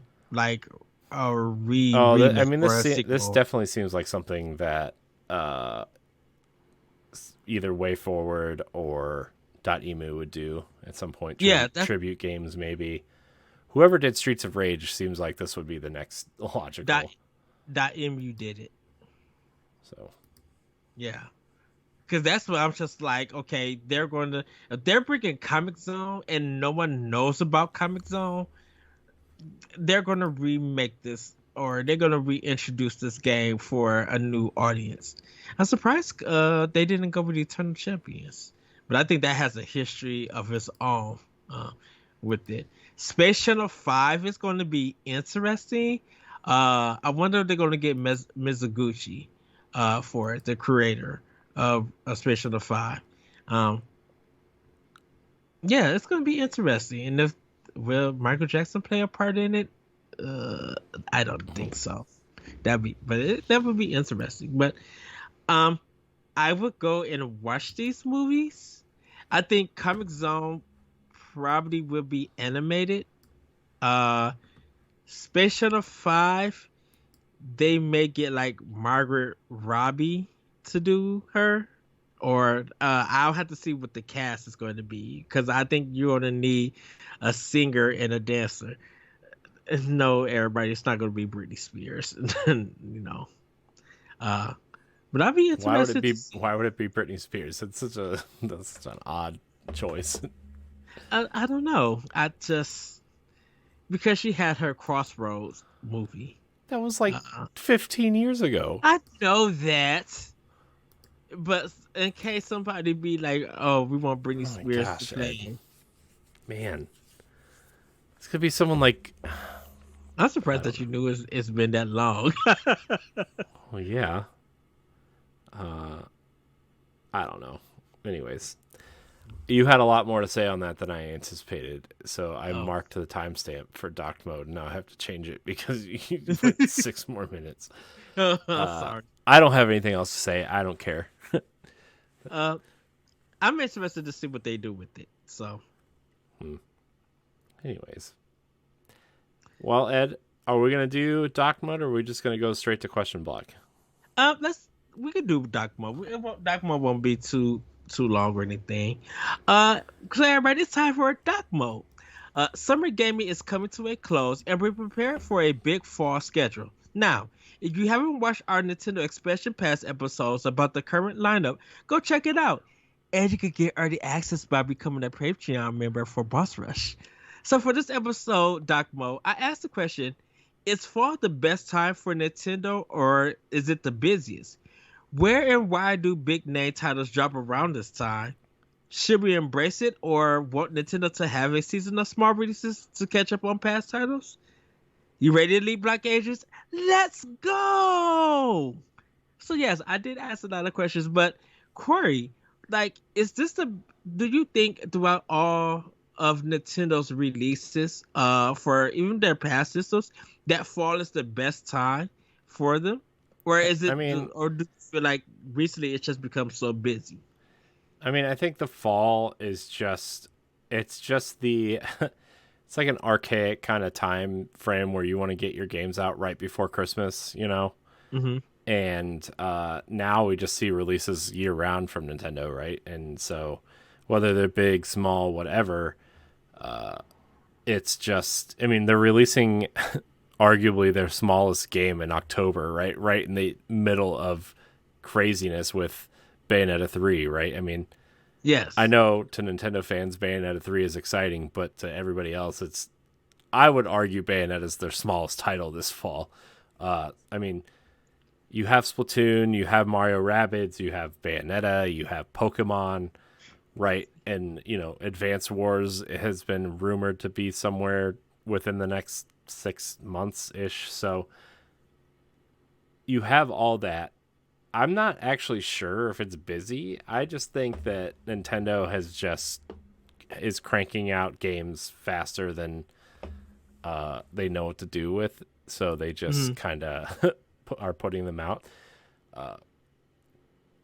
I don't know. I don't think it's busy. I think Nintendo is just very methodical, and if you're gonna put a bunch of games out in the fall, this is the fall to do it because nobody else has anything coming out except for God of War, which it seems like just the general kind of whatever around that game just doesn't seem like people are hot on it yet. And I don't know if it's just because it's too far away or we haven't really seen a full trailer, which I think a full trailer, like a full trailer and a breakdown. Like we haven't gotten a state of play about it yeah, for which it. I think if it comes out in November, I think the state of play will happen sometime in September, and Mm-hmm. they'll show stuff, and they'll show a big boss battle, and they'll show Kratos yelling, and Atreus shoots a deer with a bow, and everybody will be excited.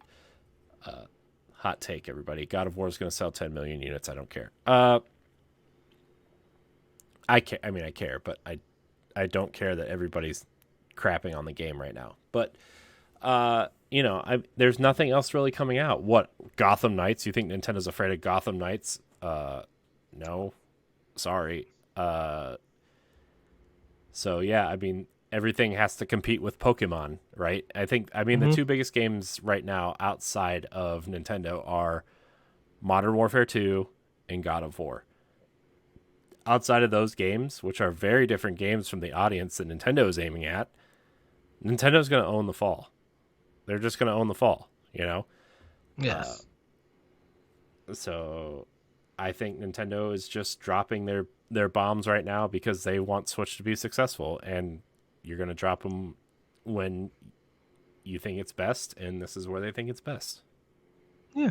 I think fall is kind of their a bit busiest. I think recently now definitely with Switch, the way that it went from like 2017 and up, it's just like, Nintendo was consistent with a lot of their releases for games, and then You have the craziness in September, which is kind of still it's a mix of the end of summer and beginning of fall. Where 2019, you just had like a ton of games drop just within that month, and that was like almost $300 worth of games to get. Um, and I think Nintendo is smart because I think they want to make this the busiest. So when people get ready for their Christmas shopping or Hanukkah shopping or Kwanzaa or whatever they celebrate for the holiday season, um, there's a lot of games that you could give away as gifts and everything. And so why not have a really big selection in the fall before it goes to a quiet winter and transition to that following year? Yeah. I mean, I think releases on Switch in terms of the amount of games that are coming out in September and October specifically are, I mean, there's a lot of games, right? I mean, October has 5 games alone coming out to Switch that are exciting. For Yeah. me, you know, September has 3 for me. So yeah, let's see. I'm pulling up this release calendar real quick here because I want to be accurate. So for me in September, it's gonna be NBA 2K23. It's gonna be Splatoon 3, and it's gonna be man, good thing I don't have a PlayStation 5 because Valkyrie Elysium is coming out, and I would play the crap out of that. But also Ninja Turtles Shredder's Revenge's physical copy comes out on the 30th, as well as Bayonetta 3 or Bayonetta 1 physical. It's coming out on the 30th. October has Overwatch 2, Nier Automata, No Man's Sky. It has. Hold on, I'm gonna find the rest of them. Them Fighting Herds, which is that fighting game that a lot of people are really like. Mario plus Rabbids, Persona 5, Bayonetta It's 3. So that's just is it? September and October, Also, Diofield Chronicles is also in September, which I don't really know if people are excited for that or not. I've heard it's boring. I'm not sure. There's a demo of that, right? Yeah, it's a demo. I haven't started it though. It's on my Switch. It's just haven't, you know. But I mean, there's so much coming out that it's just if anybody, I'm looking at these games for September and October for other consoles too. I'm like, I didn't even know all this was coming out. Like, I just haven't been paying attention. Like 2 Point Campus came out in August. Everybody's loving Cult of the Lamb, apparently. Yeah, which I heard everybody's playing it kind of everywhere else besides Switch. Yeah, I heard the Switch version's pretty bad. Yeah, it's a performance problem with the Switch. I mean, Madden came out last week. Yeah, I thought Madden was out this week. No, I didn't know that it dropped. I've been playing it a little bit, actually, because if you have Game Pass Ultimate, you get a 10-hour free demo. How is it? I mean, it's Madden. It's still pretty bad, but... Because I haven't seen the reviews or anything for drop. I mean, it's just... It's Madden. It feels the same as last year. I want to like it, but it's just not doing it for me. So what I've been doing is I play the 10-hour trial, right? Mm-hmm. I'll play a few games online. I'll play around with the franchise mode. And then I'll play it when it comes to Game Pass 2 weeks before the Super Bowl, and that's my Madden now, and it's nice because they come to Game Pass pretty quickly, but it's I don't know, man. Madden's an odd thing. But then you come into November and you have Harvestella, which is that weird farming game. Yes. Tactics Ogre Reborn is something that I'm extremely excited about. I'll pick it up. Pokemon Scarlet and Violet.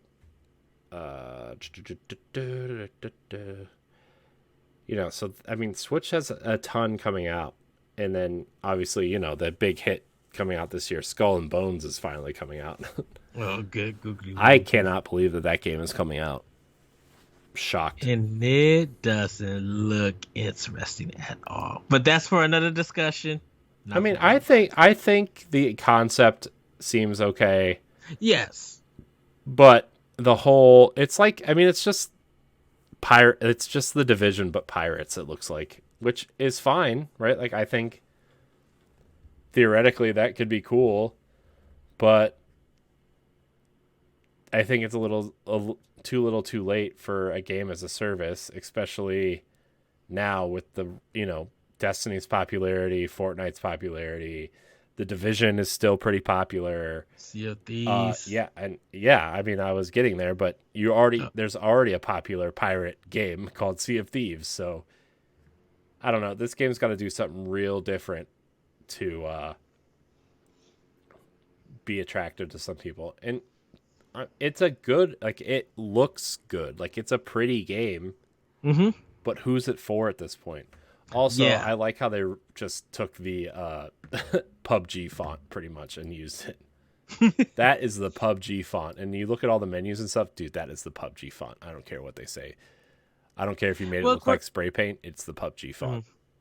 Well, Corey, I want to ask: do you think we should embrace all of this, or do we want Nintendo to like have a season where they are releasing a lot of they are releasing games, but it's more balanced? Like it's held, like some of the games are held back. Like maybe Why we would you need hold back? only I mean, they release games all the time. It's not like they're holding back. Like, why would they need to hold back? They're selling well, them. well, I think hold back and the fact that give us like maybe two or three main Nintendo first party games and like space them out. Maybe release one in August and then one in October and then one in December. Instead of just hitting it with game, game, game, game, I game. mean, they Yeah. are spacing them out though. I mean, every 6 weeks. Xenoblade was in July. Hmm. Splatoon is the second week of September.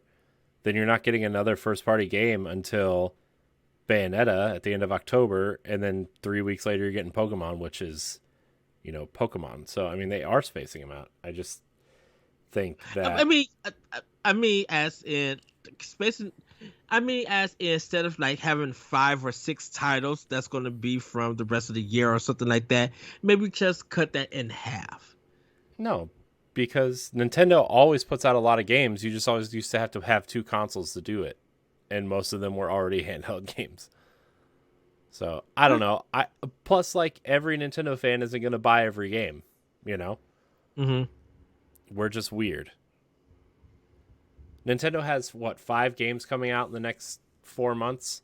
You think every single person's bought Xenoblade, Splatoon, Bayonetta, Mario Rabbids, and Pokemon? You think everybody's going to buy all those I games? I think when we look at the NPD, yes.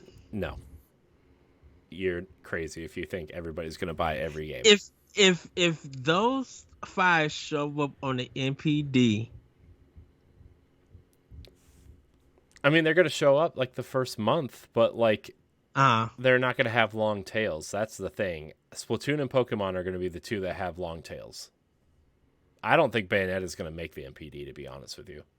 I think it probably will. Well, I think because it'll be late.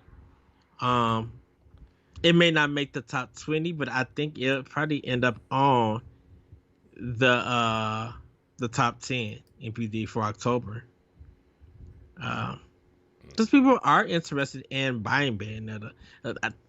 I think probably if I see more people start getting into it by the end of September or getting ready for it in October, I would be interested to see how that goes at the end of the month and everything. And I'm not trying to say that uh they are going to do it or anything, but should they do it? Would it? Do you think there ever be a time where Nintendo is releasing too much and they need to slow down? Uh, because they dropped so much within maybe 2 or 3 months. And this is just the fall season, besides like the winter time. So like September, October, November, in that area. I mean, I don't know. I think, man, I don't know. I don't really know what to. But I think you did say because the way that they're spacing out every 6 weeks, there is a big Nintendo title coming out. I mean that yes, that is good. Um, Yeah, but here's the thing. Here's the thing. Nintendo makes games like Mario Kart and Animal Crossing so mhm. they can publish a game like Bayonetta. It's never going to Yes, sell a million copies. It's never going to be the greatest game ever made, but it's like a prestige thing. It's a game that they can point to and say, "Hey, we took we took the time and the effort and the energy to fund and publish an M-rated game that it has stylized action, has a cool character, and this is something that we don't normally do, but fans really like the second one, so we're gonna give you this third one. It's a prestige thing. I don't think Bayonetta is gonna sell a million units. I truly don't. Why? Because Bayonetta 2 didn't sell a million units. So it's a prestige thing. It's a niche game that they're just gonna have on their console, and it's gonna be great. And I think the people who play it are gonna love it, but it's not gonna sell. Bayonetta is a weird one. I would definitely would say. Um, but I think the popularity of Bayonetta has increased, kind of almost like a Xenoblade in the fact that the popularity has increased, and people, because even when Bayonetta was coming to Smash, people were just like, "What, really? Oh, that's cool." Like I don't think it was expected yet, but people were predicting it and everything, and it happened because it's Nintendo and it's Platinum. Um, I think in this age or and this time of gaming, I think Bayonetta could hit a million on Switch. Um, it has the possibility to have that potential to reach it. Will it sell? Will it sell it? I think maybe within 2 weeks or over time it'll hit a million. But I think we'll see. And I think definitely with Bayonetta not selling that big on Wii U, there was kind of two stigmas to it that people didn't care about Nintendo, and people were upset that Bayonetta 2 was still on Wii U, was on the Nintendo platform instead of everything else. You Yeah. know, um, Well, I mean, Nintendo funded the game, so I don't know what people want. Uh, I mean, I bet it sells. I bet at the end of the day, when all is said and done, Bayonetta sells 800,000 copies and gets. I bet it gets in the high eights in terms of Metacritic score, hmm and then, you know, I don't know what Platinum does, but they, I, I I don't think know what Platinum does at that point. I think I don't think people are expecting for Bayonetta 3 to be capture the magic of 2. I think people are just excited to see that she's back, and people just want to go to see what is Platinum going to bring to the table with her. Like, is it still going to be some zaniness? Um, is there going to be some cool fights and stuff like that? I think people are just on. They're excited to be on the ride with Bayonetta and everything. So yeah, we'll see. Yeah, I Um, mean, don't get me wrong. I think people who play Bayonetta or into those games are gonna love it, right? But it's not gonna be a system seller, and people aren't gonna go. yeah, I don't. I think people don't expect it to be a system seller. I just think definitely with the way that, like the way that we was discussing, that Nintendo have games that sold just over a million. You know, um, it just has the potential, I think, to hit that spot. Now, it does depend on Platinum Games. We'll see how that goes. Uh, but I think people probably will give this one more of a fair shot. I think the Nintendo community, as big as it is now, in a sense, I think they're willing to give something like Bayonetta 3 a bigger chance to see what it is. And people will go back and play the older games or buy the collection and stuff. Um, I think people just are more willing than they were during the Wii U. Would it Well, like yeah, and I because there's 7 times as many consoles out there. well yeah. So I mean, uh yeah, I think we'll just see how things go. Uh so I think we could actually call that a wrap for Dark Mode. I didn't want to make it too long for Dark Mode. No, it's fine. Uh I mean, Nintendo has a lot of great releases, and I think they always know when to release a game, and obviously they held Zelda for some sort of reason, but mhm. I think Zelda is going to be a huge hit next year, and Oh yeah. I mean, you look at, I think Nintendo's next year is going to be huge too. Yeah. Oh, shoot. We still got Metro Prime 4. Now that's the big one. I think everybody is waiting to see how that one turns out and if that's going to do numbers. That's going to be the interesting one to see. Well, I mean, So you look at what's coming out next year. It's like already it's the big games are Dead Space remake, Forspoken, Hogwarts Legacy, Resident Evil 4 remake, Alan Wake 2, that Avatar game, like Zelda and Forza and Final Fantasy 16 and Final Fantasy yeah. 7 and there's so many games next year too already. Suicide Squad. I'm just looking at this list for next year and it's Hopefully like giving me a Hellblade headache. 2 comes out next year because that game has to release next year. Yeah. Ninja Theory cannot be pushing that game back any longer. Plus like Stalker got delayed and Sea of Stars got delayed and the Star Wars Jedi Survivor, Starfield, Street Fighter 6. There's so many games. Is that Indiana Jones plan for next year too? No, I don't think so. No. Because that's Machine Games, right? Yeah, well, that's early in development also. So when they revealed it last year, so I would say 2024 at the earliest for that game. So do you think we'll just get an actual like game preview next year? I guess we'll see. We'll see. Yeah, because a lot of those games have just went quiet. Yeah, well, I mean, you don't have anything to show, don't show it. It's fine with me. Show it when it's ready. Well, I guess it's time we could get into question block then. So Corey, do we have any questions? We have one question, Ed. So this came from Twitter. I think we have another one too, but I didn't find it. So sorry, we'll get you next time around. So this is Drew B from Twitter. Asks, "What's our favorite Zelda game that isn't Ocarina of Time since it's the 35th anniversary in North America?" If we're not counting Breath of the Wild either, because I think that's an easy answer as well. I mean, Twilight Princess is my favorite Zelda game. I love Twilight Princess. I don't. Mm-hmm. I mean, to be honest, Ocarina of Time probably isn't even in my top 5 Zelda games. To be honest with you, playing Link's Awakening again has kind of made that game creep back up into my top 5, even though it's like.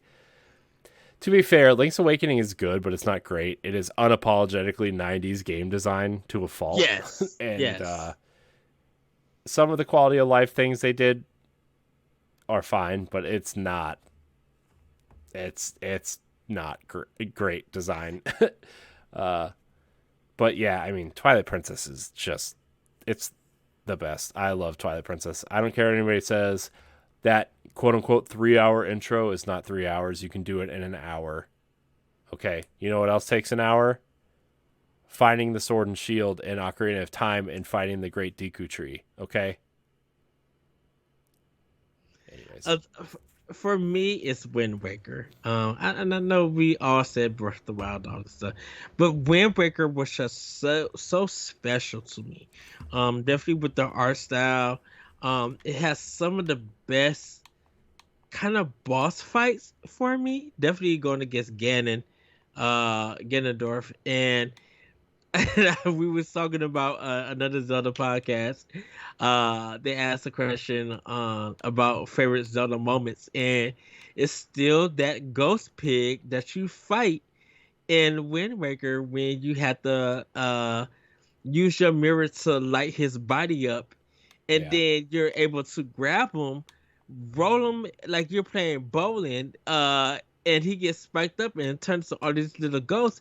And the way that game has you smacking them, it's just pure comedy, but it's still also going into the castle and unfreezing time and fighting all of those knights.